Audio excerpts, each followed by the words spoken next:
வணக்கம் நண்பர்களே.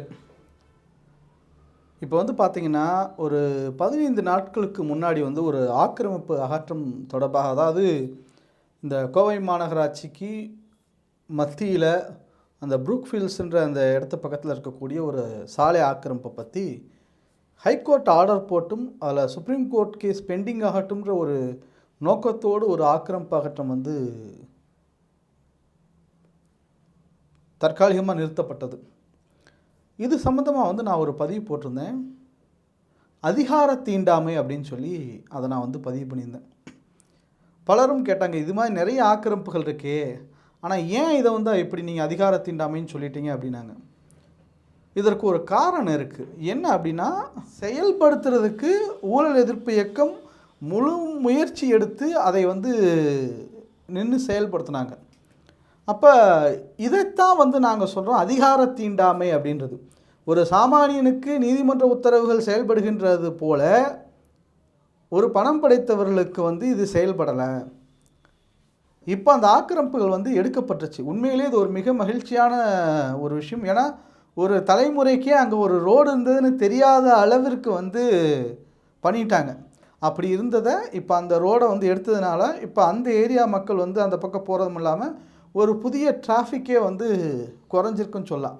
அந்த அளவுக்கு ஒரு மிக முக்கியத்துவம் வாய்ந்த அந்த ஒரு சாலை மீட்பு நடந்திருக்கு. அதை அந்த சமூக நீதி கட்சி தலைவர் பன்னீர்செல்வம், ஆர்டிஐ தியாகராஜன் சமூக ஆர்வலர், அங்கே வழக்கு போட்ட ஊழல் எதிர்ப்பு இயக்கத்தை சேர்ந்தவர்கள், இப்படி எல்லாம் ஒன்று சேர்ந்து கடைசியாக அந்த ஆக்கிரமிப்புகள் அகற்றப்பட்டு அந்த பகுதியே ஒரு திருவிழா மாதிரி இருந்ததுன்னு வச்சுங்களேன். இவங்களெல்லாம் மாலையை போட்டு நல்ல மேலதாளத்தோட அந்த பாதைக்குள்ளே மறுபடியும் அவங்கள திருப்பி கூப்பிட்டு வந்தாங்க. அதை எல்லாமே நாம் பதிவு பண்ணியிருக்கோம். ஊழல் எதிர்ப்பு இயக்கத்தை சார்ந்தவர்கள் அவங்களுடைய கருத்துக்களை எல்லாம் இதில் பதிவு பண்ணியிருக்காங்க. நிறைய சம்பவங்கள் அங்கே நடந்தது. ஏன்னா ஒரு 35 ஆண்டு கால போராட்டம் வெற்றி பெற்று அந்த பாதையில் அந்த மக்கள் மறுபடியும் நடந்தாங்க அப்படிங்கிறது ஒரு உணர்ச்சிகரமான ஒரு விஷயம். ஆனால் இது ஒரு பாடமாக நம்ம பார்க்கணும். ஏன் அப்படின்னா, இந்த ஆக்கிரமிப்பு அப்படிங்கிற அந்த வார்த்தையை பொறுத்த வரைக்கும் மனநிலையே நிறைய பேருக்கு இன்றைக்கி இருக்க யங்ஸ்டர்ஸுக்கு, ஏன் சொல்கிறேன்னா, கொஞ்சம் பழைய ஆளுகளுக்கு கொஞ்சம் விஷயம் தெரிஞ்சிருக்கும். இந்த சாலையோரத்தில் இருக்கிறவங்க, இந்த குளத்தோரத்தில் இருக்கிறவங்க, ஒரு பொருளாதார வாய்ப்பு வசதியற்றவர்கள் இருக்கிறவங்களை பூரா ஒரு ஆக்கிரமிப்பாளர்கள் இவங்களாம் என்கரேஜ் பண்ணிக்கிறாங்க, இவங்களாம் அப்படித்தான் அப்படின்ற மாதிரியான மனநிலையே முதல்ல தப்பு. ஏன் நான் சொல்கிறேன்னா, உங்களுக்கு ஒரு விஷயத்தை நான் பதிவு பண்ணிக்கிறேன். ஏராளமான அரசு நிலங்கள், அது எந்த துறை நிலங்களாகட்டும், சாஸ்திரா கல்லூரி, நான் சொன்ன உங்களுக்கு எக்ஸாம்பிளுக்கு சொல்கிறேன், சாஸ்திரா கல்லூரி தீர்ப்பு இன்னும் கூட இடிக்கப்படலை. சாஸ்திரா கல்லூரி தொடங்கி இன்னும் பல்வேறு பெரிய பெரிய நில ஆக்கிரமிப்புகள் எல்லாமே பார்த்திங்கன்னா யார் செஞ்சுருக்காங்கன்னா, இந்த சாமானிய மக்கள் செய்யலை. பூராமே மிகப்பெரிய பண முதலைகள் தான். அவர்கள் தான் ஆக்கிரமித்து கல்லூரிகள் கட்டியிருக்காங்க, அவங்க தான் ஆக்கிரமித்து பெரிய பெரிய கமர்ஷியல் காம்ப்ளெக்ஸ் கட்டியிருக்காங்க. இன்னும் சொல்லப்போனால் அவங்க சைட்டு போகிறதுக்காக ரோடாக மாற்றியிருக்காங்க. ஆனால் அதையெல்லாம் வெளிப்படுத்துறதுக்கு பதிலாக சாமானியர்கள் மீது நாங்கள் ஆக்கிரமிப்பு நடவடிக்கை எடுத்துவிட்டோம், சாமானியர்கள் மீது நாங்கள் ஆக்கிரமிப்பு நடவடிக்கை எடுத்துவிட்டோம்ன்றதை பெருமையாக சொல்லுவாங்க. அதைத்தான் நான் சொன்னேன், இது அதிகார தீண்டாமை அப்படின்னு. இன்றைக்கி வரைக்கும் நீங்கள் வெளிப்படையாக நான் சொல்கிறேன், எந்த கவர்மெண்ட் வெப்சைட்லேயும் அரசு நிலங்கள் அப்படிங்கிறது சும்மா எஃப்எம்பியை நீங்கள் போட்டால் வரும். பொதுவாக அரசு நிலங்கள், அரசு நிலத்தில் இன்னார் கட்டியிருக்கான்ற விவரங்கள்லாம் இன்றைக்கு வரைக்கும் இருக்காது. அப்போ இந்த மனநிலையை நம்ம மாற்ற வேண்டிய தேவை நமக்கு இந்த சமூகத்துக்கு இருக்கிறனால தான் நான் அந்த வார்த்தையை பயன்படுத்தினேன், அதிகார தீண்டாமை அப்படின்ற வார்த்தையை. ஸோ இப்போ நீங்கள் இந்த வீடியோஸ் ஃபுல்லாகவே நான் போடுறேன். அந்த ஸ்டெப் பை ஸ்டெப்பாக இந்த என்க்ரோச்மெண்ட் எடுத்தது, ஊழல் எதிர்ப்பு இயக்கத்தினர் பேசியது, அங்கே நடந்த விஷயங்கள் எல்லாம் ஒரு லாங் பிட் வீடியோ தான். நல்லா பாருங்கள். ஏன்னா ஒரு ஆக்கிரமிப்பு அகற்றத்தில் நான் மறுபடியும் சொல்கிறேன், சமூக நீதி கட்சி தலைவர் பன்னீர்செல்வம், ஆர்டிஐ தியாகராஜன், அப்புறம் நீதிமன்ற உத்தரவு வாங்கினதை அந்த செயல்படுத்துவதற்கு முழு முயற்சியாக ஊழல் எதிர்ப்பு இயக்கம் எல்லாம் ஒருங்கிணைந்து இந்த ஆக்கிரமிப்பில் அகற்றியிருக்காங்க. அதை நம்ம இங்கே பதிவு பண்ண வேண்டிய தேவை இருக்குது.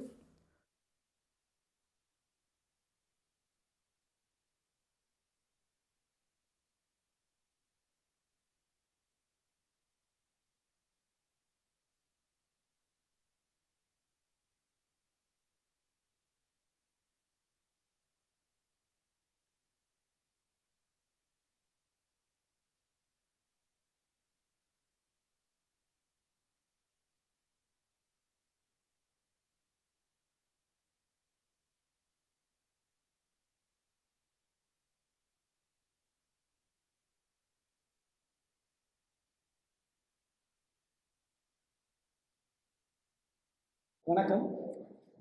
வணக்கம். வணக்கம்ங்க.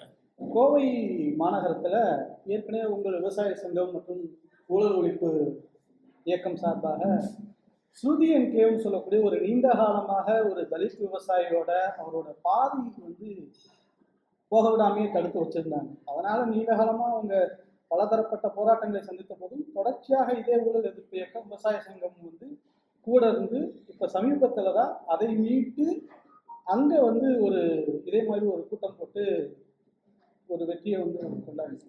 அதே மாதிரி இங்கே கோவை மாநகரத்துக்கு மத்தியில் அதுவும் வந்து புதுப்பில்ஸுக்கு எதிரில் ஒரு 35 வருஷமாக வந்து தொடர்ச்சியாக ஒரு சட்ட போராட்டம் நடந்து கொண்டிருந்த இந்த இடத்துல வந்து பார்த்தீங்கன்னா இப்போ நீங்கள் ஊழல் எதிர்ப்பு இயக்கம் தலையிட்டதற்கு பிறகு இன்னைக்கு வந்து இந்த என்க்ரோச்மெண்ட் வந்து ரிமூவ் பண்ணப்பட்டது.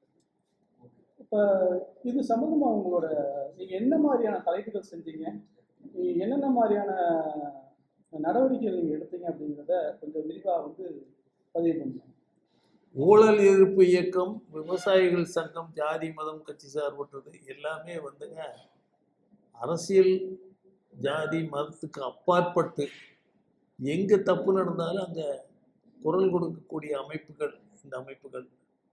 ஏற்கனவே சுருதி என்கிளேவில் தீண்டாமை சுவர் இருந்ததை போராடி சட்ட போராட்டம் இன்னும் நடந்துட்டு இருக்குது. அதில் ஓரளவு வெற்றி அடைந்திருக்கிறோம்.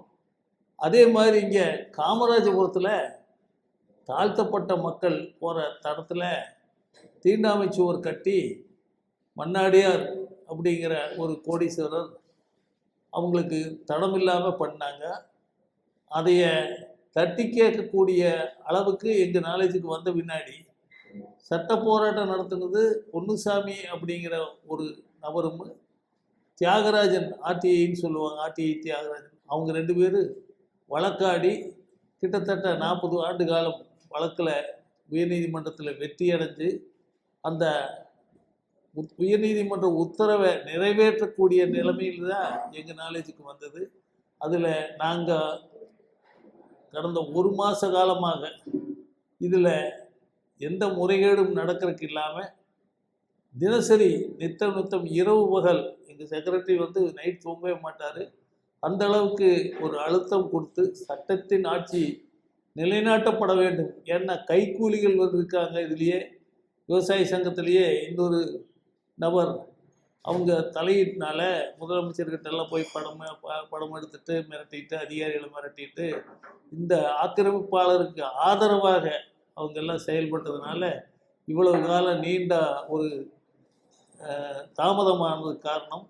அது அந்த மாதிரி ஆயிடக்கூடாதுங்கிறதுக்காக இந்த செக்ரட்டரி அவங்க ஊழல் எதிர்ப்பு இயக்கத்திலிருந்து எல்லா உயரதிகாரிகளுக்கும் மனு போட்டு தினசரி அவங்க கூட பேசி தேர்தல் நடைமுறை இருந்தது அது கட்டுப்படுத்தாதுன்னு அவங்க சொல்லிட்டாலும் கூட வேலைப்பழு காரணம்னு சொல்லி இப்போ தேர்தல் முடிஞ்ச பிறகு இன்றைக்கி அந்த ஆக்கிரமிப்பை அகற்றக்கூடிய ஒரு நிலைமையை உருவாக்கின பெருமை ஊழல் எதிர்ப்பு இயக்கத்தையும் அதனுடைய செயலாளர் என்கே வேலு ஐயா அவங்கள்தான் சாருங்கிறது எங்களுடைய கருத்து. அதை பற்றி அவங்க விரிவாக சொல்லுவாங்க. கோவை மாநகரத்தினுடைய மத்திய மண்டலத்தில் புரூக்ஃபீல்ட்ஸ் ரோடுக்கு பக்கத்தில் இருக்கக்கூடிய ஒரு பிரதான பகுதி. இது பல்லாண்டுகளுக்கு முன்பாக கோவை மாநகராட்சிக்கு லேஅவுட், விவிசி லேஅவுட் என்கிற பெயரில் தேவையான அப்ரூவல் பெறப்பட்டு அந்த லேஅவுட்டின் பொது பாதையாக இது கோவை மாநகராட்சிக்கு சமர்ப்பிக்கப்பட்டது. பொதுமக்கள், குறிப்பாக பக்கத்தில் உள்ள தாழ்த்தப்பட்ட வகுப்பைச் சேர்ந்த காமராஜபுரம் பொதுமக்கள் அந்த பாதையை சரளமாக உபயோகப்படுத்தி கொண்டிருந்தார்கள். இந்த நிலையில் பக்கத்தில் உள்ள ஒரு பணக்கார வியாபாரி அதை மெல்ல மெல்ல ஆக்கிரமிப்பு செய்து இறுதியாக அதில் ஷெட், அந்த ஷெட் இந்த ஷெட் என்று ஏதேதோ போட்டு யாருமே அதில் தலையிட முடியாத அளவுக்கு அதை பலப்படுத்தி கொண்டார். இதை தட்டி கேட்டு தடுத்து நிறுத்தி இருக்க வேண்டியது கோவை மாநகராட்சியின் கட்டாய கடமை. ஆனால் என்ன காரணத்தினாலோ கடந்த 35 ஆண்டுகளுக்கு மேலாக அதை கோவை மாநகராட்சி செய்ய தவறிவிட்டது. இதில் திரு தியாகராஜன் என்பவர் ஒரு சமூக சேவகர், RTI தியாகராஜன் என்று அழகாக நாங்கள் அவரை அழைப்போம். அந்த மனிதர் 7 ஆண்டுகளுக்கு முன்பாக சென்னை உயர்நீதிமன்றத்தில் ஒரு ரிட் அப்பீல், ஒரு ரிட் பெட்டிஷன் ஒன்றை அவர் சமர்ப்பிக்கிறார். அது கடந்த 7 ஆண்டுகளாக இருந்து விசாரிக்கப்பட்டு இறுதியில் ஒரு ஜட்ஜ் அல்ல 2 ஜட்ஜிகள் அமர்ந்த டிவிஷன் பெஞ்ச் அதன் மூலமாக அனைத்தும் பரிசீலிக்கப்பட்டு இறுதி உத்தரவு கோவை மாநகராட்சி கமிஷனர் அந்த ஆக்கிரமிப்பை துரிதகதியில் அகற்ற வேண்டும் என்று உத்தரவிடுகிறது. இந்த உத்தரவிட்ட நாள் கடந்த மார்ச் மாதம், போன மார்ச் மாதம் 28ஆம் தேதி. அடுத்த நாளே 29 மார்ச் மாதத்தில் மாநகராட்சி ஆணையர் அவர்கள் தன்னுடைய மத்திய மண்டல உதவி ஆணையருக்கு கட்டளையிடுகிறார், உடனடியாக அந்த ஆக்கிரமிப்பை அகற்ற வேண்டும் என்று. அடுத்த நாளே, அதாவது மார்ச் மாதம் 30ஆம் தேதி என்று அந்த மத்திய மண்டல உதவி ஆணையர் அவர் ஒரு செயலாக்க உத்தரவை பிறப்பிக்கிறார். அதன்படி 1/4/2024 அன்று காலையில் அந்த ஆக்கிரமிப்பை அகற்றுவதற்கு தேவையான அத்தனை வாகனங்களும் ஆட்களும் அத்தியாவசியமான மெஷினரிகளும் எல்லாம் தேவை என்று எதை மொபிலைஸ் செய்ய வேண்டும் என்று உத்தரவிடுகிறார்.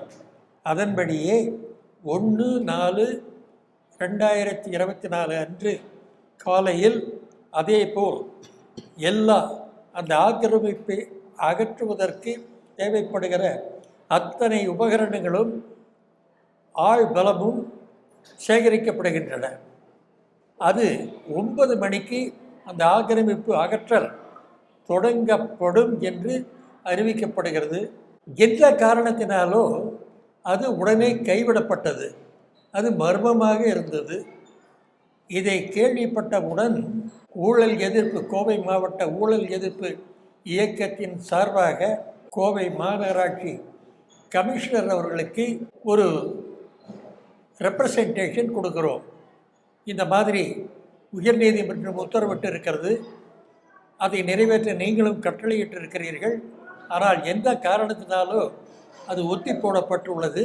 கடந்த 35 ஆண்டுகளாக அந்த ஆக்கிரமிப்பை அகற்றாமல் இருப்பதற்கு ஆக்கிரமிப்பாளர்களுக்கு ஆதரவு கொடுத்த மாநகராட்சி அதிகாரிகள் ஊழலில் ஈடுபட்டு ஆக்கிரமிப்பாளருக்கு உதவி செய்து அவனிடம் கையூட்டுகள் பெற்றுக்கொண்டு காலம் தாழ்த்தி வந்திருக்கிறார்கள். அதே காரணம்தான் இப்பொழுது உயர்நீதிமன்ற உத்தரவையும் அமல்படுத்துவதில் தாமதம் ஏற்படுகிறது.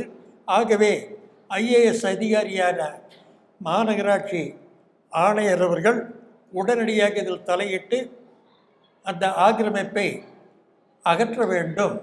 அந்த ஆக்கிரமிப்பினால் பெருவாரியான பொதுமக்கள் அசாதாரண அவஸ்தைக்கு ஆளாகி இருக்கிறார்கள். ஆகவே அதை உடனடியாக பொதுநலன் கருதி அந்த உயர்நீதிமன்ற உத்தரவை நிறைவேற்ற வேண்டும் என்று வேண்டுகோள் விடுக்கிறோம். அதற்கு பிறகு 4-5 நாட்களான அப்பவும் எந்த விதமான முன்னேற்றம் இல்லை. அதன் பிறகு அடுத்து கமிஷனருக்கு மேலாக உள்ள அதிகாரி DMA director of municipal administration Thiru Sivarasu அவர்களுக்கு நாங்கள் ஊழல் எதிர்ப்பு இயக்க சார்பாக ஒரு ரெப்ரசன்டேஷன் அனுப்புகிறோம். இதுவரை நடந்தது என்னென்ன, நடக்க தவறியது என்னென்ன என்று விழாவாரியாக விளக்கி அவர் இதில் தலையிட்டு உடனடியாக அதை உயர்நீதிமன்ற உத்தரவை நிறைவேற்ற வேண்டும் என்று மன்றாடி கேட்டுக்கொள்கிறோம் என்று ஒன்று அனுப்பி வைத்தோம். அதற்கு அவர் அப்பொழுதே ஒரு சின்ன மெசேஜ், 4 எழுத்தில் ஒரு சின்ன மெசேஜ் அனுப்பினார். அது ஷூர் என்று ஆங்கிலத்தில், ஷூர் என்றால் உறுதி, ஆக உறுதியாக அது நிறைவேற்றப்படும் என்று நாங்கள் ஆவலோடு காத்திருந்தோம். அதற்கு பிறகும் 3-4 நாட்கள் ஆகியும் அது நிறைவேற்றப்படவில்லை. ஏன் நிறைவேற்றப்படவில்லை என்பதற்கான சரியான காரணங்கள் அதிகாரபூர்வமாக யாருமே கொடுக்கவில்லை. கேட்டால் என்னென்னமோ கதை சொன்னார்கள். கோட் ஆஃப் கான்டக்ட், என்னென்னமோ லா அண்ட் ஆர்டர், என்னென்னமோ சொல்லிக்கொண்டிருந்தார்கள். மெஷர்மெண்ட், சர்வே செய்ய வேண்டும், சர்வே முடிந்தவுடன் நாங்கள் அதை நிறைவேற்றி விடுவோம் என்றெல்லாம் கட்டுக்கதைகளை விட்டு கொண்டிருந்தார்கள். அதற்கு பிறகு மீண்டும் திரு சிவராசு அவர்களுக்கு, ஐயா இந்த மாதிரி நாங்கள் ஏற்கனவே கொடுத்த இதன் பேரில் தாங்கள் மீண்டும் தலையிட்டு தயவு செய்து காலதாமதமின்றி அதை நிறைவேற்றி கொடுக்க வேண்டும் என்று கேட்டுக்கொள்கிறோம் என்று மீண்டும் ஒன்று, அதாவது ஏப்ரல் 13ஆம் தேதி ஒரு விண்ணப்பம் சமர்ப்பித்தோம். அதற்கு அவர் அப்பொழுதே ஏதாவது செய்வார் என்று எதிர்பார்த்தோம். ஆனால் மீண்டும் காலதாமதமானது.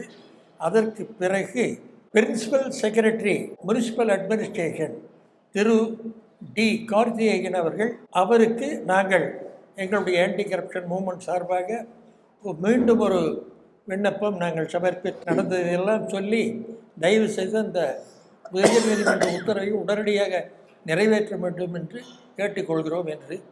ஆனால் அதற்கு முன்பாகவே திரு சிவராசு அவர்கள் எங்களுக்கு, எங்களுடைய ட்ரெஷரர் அவர்களுக்கு ஒரு மெசேஜ் அனுப்பினார். அதில் it will be executed, the eviction will be evicted on Sunday, don't worry என்று சொன்னார். இன்று சத்தியமாக அவர் சொன்னபடி நடைபெற்று கொண்டிருக்கிறது. ஒட்டுமொத்த எங்கள் ஊழலுக்கு இயக்கத்துக்கே ஒரு மன திருப்தியை கொடுக்கிறது. அதற்காக திரு சிவராஜ் அவர்களுக்கு எங்களுடைய ஆத்மார்த்த நன்றியை தெரிவித்துக் கொள்கிறோம். எங்களுடைய தாழ்மையான அபிப்பிராயம், இம்மாதிரியான பலசாலிகள் உடைய ஆக்கிரமிப்பை செயல்கள் அகற்றுவதற்கு காலதாமதங்கள் ஏற்படுவதற்கு இருக்கக்கூடிய ஒரே காரணம் ஊழல். ஆக்கிரமிப்பாளர்கள் அந்த சம்பந்தப்பட்ட அதிகாரிகளுக்கு மாதம் லஞ்சம், மாமூல் என்று சொல்வார்கள், அதை கொடுத்துவிட்டு அவர்கள் அந்த ஆக்கிரமிப்பை ஸ்திரப்படுத்தி கொண்டு அதில் அவர்கள் வருமானத்தை பெருக்கிக் கொண்டிருக்கிறார்கள்.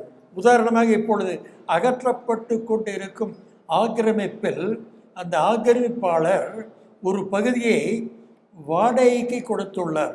அந்த வாடகை மாதம் 95,000 ரூபாய். மைண்டு 95,000 ரூபாய். அது ஒரு மாநகராட்சிக்கு ஒப்படைக்கப்பட்ட ஒரு பொது பாதை, பப்ளிக் ரோட்.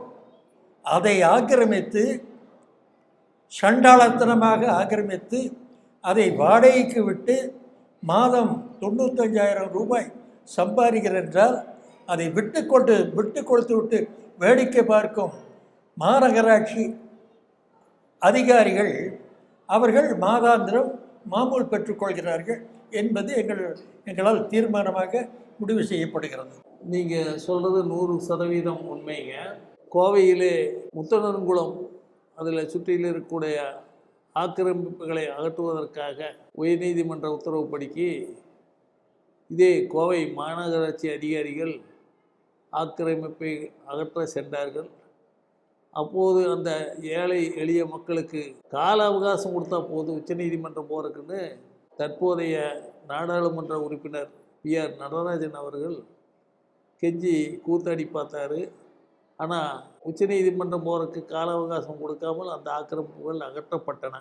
ஆனால் இந்த கோடீஸ்வரன் ஆக்கிரமித்த ஆக்கிரமிப்பை அகற்றுவதற்கு கடந்த 30ஆம் தேதி 1ஆம் தேதி முயற்சி செஞ்சுட்டு கால அவகாசம் கொடுக்க அவங்க எத்தனித்தார்கள். ஆனால் ஊழல் எதிர்ப்பு இயக்கத்தில் மாநகராட்சி ஆணையருக்கு கொடுத்த மனுவில் கேட்ட கோரிக்கை என்னன்னா, இந்த ஊழல் செஞ்ச அதிகாரிகள், அந்த ஆக்கிரமிப்பாளருக்கு ஆதரவாக இருந்த அதிகாரிகள் மேலே டிவிஏசியில் ஊழல் தடுப்பு மற்றும் கண்காணிப்பு துறையில் மாநகராட்சி ஆணையர் புகார் கொடுக்கணும். அவங்க டீட்டெயில் என்கொயரி பண்ணி அந்த அதிகாரிகள் சொத்து சேர்த்தது சமாச்சாரம் எல்லாம் எடுத்து வழக்கு பதிவு செய்யணும், டீட்டெயில் என்கொயரி பண்ணணும் அப்படிங்கிற கோரிக்கையை வச்சோம். அந்த கோரிக்கை மேலே தான் டிஎம்ஏ கிட்ட நாங்கள் கொடுத்தோம். அவங்களுக்கு கரெக்டாக இன்ஸ்ட்ரக்ஷன் கொடுத்து மாநகராட்சி ஆணையர் வந்து டிவிஏசியில் கம்ப்ளைண்ட் கொடுக்கணுங்கிறது எங்களுடைய கோரிக்கை. அதனால் எந்த அரசியல் தலையீடு இருந்தாலும் அதிகாரிகள் வந்து வேறு வழி இல்லாமல் அந்த இதுக்கு போயிடக்கூடாது, சிக்கக்கூடாதுங்கிறதுக்காக நடவடிக்கை எடுக்கிறதுக்காக அவங்க உத்தரவு போட்டாங்க. அதனால் எந்த அரசியல் தலையீடு இருந்தாலும் நியாயம்னு ஒன்று இருக்குது, தர்மம்னு ஒன்று இருக்குது, சட்டம்னு ஒன்று இருக்குது. இந்த ஆக்கிரமிப்பை அகற்றுவதற்கு எவ்வளவு முடியுமோ அவங்க கால அவகாசம் கொடுத்து பார்த்தாங்க. அது ஒன்றும் முடியல. அதனால் இந்த வழக்கு மறுபடியும் உயர்நீதிமன்றத்துக்கு போகும். அங்கே பாதிக்கப்பட்டவங்க வழக்காடுனவங்க போய் கண்டெம்ட் ஆஃப் கோர்ட்டு போடுறது ஒரு பக்கம், டிவிஏசிக்கு உத்தரவு போட சொல்லி ஊழல் எதிர்ப்பு இயக்கத்திலிருந்து போனால் அது ஒரு பக்கம். அதனால் நல்ல எண்ணம் கொண்ட உயரதிகாரிகள் நேரடியாக உத்தரவு போட்டு ஞாயிற்றுக்கிழமை காலையில் அதே மாதிரி அவங்க சொன்ன வாக்குப்படிக்கு இந்த ஆக்கிரமிப்புகளை அகற்றுவதற்கு மனமார்ந்த பாராட்டுகளும் நன்றியையும் தெரிவித்துக் கொள்கிறோம். அதாவது உயர்நீதிமன்றம் துரித கதியில் அந்த ஆக்கிரமிப்பை அகற்ற வேண்டும் என்று உத்தரவு போட்டிருந்ததை கடந்த 20 நாட்களுக்கு மேலாக நிறைவேற்றாமல் நிறுத்தி வைத்திருந்தது ஒரு நிர்வாகத்திற்கு மாபெரும் அவப்பெயர். அதை நாங்கள் ரெப்ரசன்ட் பண்ணதின் பேரில் திரு சிவராசு டிஎம்ஏ அவர்கள் உடனடியாக உத்தரவிட்டு அதை இன்று நிறைவேற்ற ஆணையிட்டு அந்த நிறைவேற்றம் நடந்து கொண்டிருப்பது எங்களுக்கு ஒரு ஆத்ம திருப்தியை அளிக்கிறது. ஆகவே திரு சிவராசு அவர்களுக்கு எங்களுடைய நெஞ்சார்ந்த நன்றி.